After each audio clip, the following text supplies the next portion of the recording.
Hi, my name is Richard Hundhausen. I'm a professional Scrum trainer who teaches and consults on Scrum and DevOps. I've been a software developer my entire career, and as you might guess, I tend to gravitate toward the developer role in Scrum.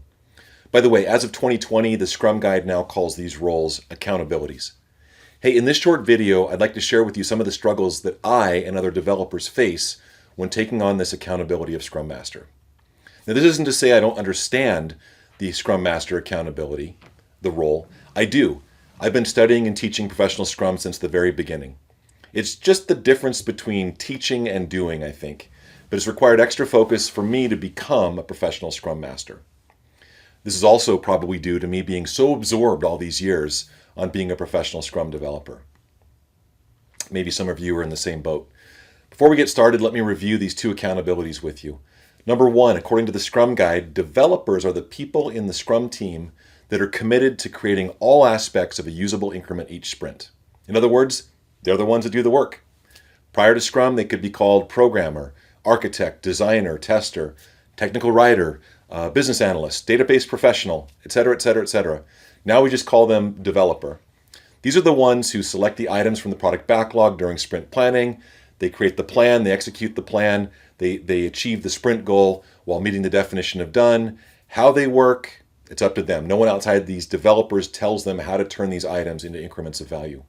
In other words, to review, the developers do the things. The developers solve the problems. The developers are active, they're kinetic, they get things done. Scrum Master, on the other hand, is accountable for establishing Scrum as defined in the Scrum Guide. And they do this by helping people understand Scrum theory and practice, both within the Scrum team and the organization. They're a true leader who serves the Scrum team and the organization in many ways. Establishing Scrum, helping everyone understand, serving, being a true leader.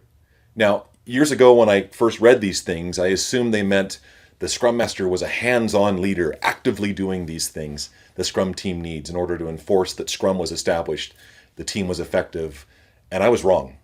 Okay? Now, again, I can recognize a dysfunctional Scrum Master. I know the Scrum Master doesn't assign the work. They don't do the sizing. There aren't the scribes during meetings. I know also the Scrum Master doesn't update the boards or the burn downs or compute the metrics, assuming the team's practicing these things. And they certainly don't set up the communication between the developers and the stakeholders.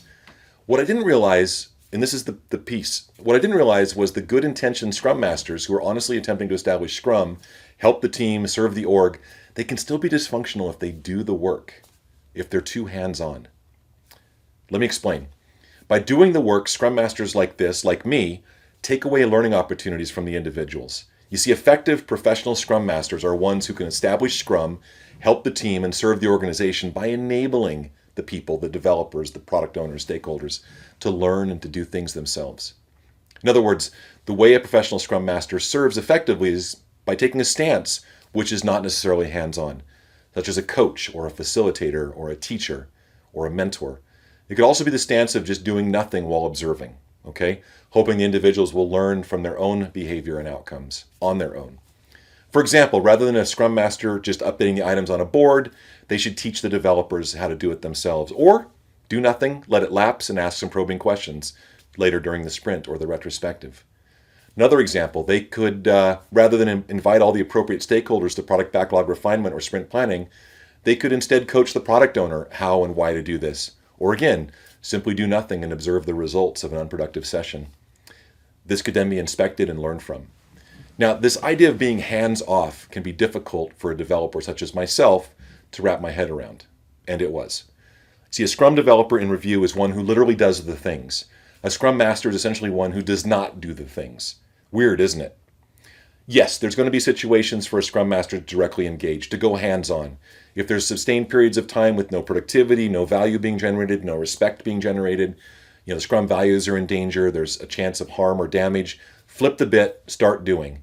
But I would propose that those circumstances are few and far between.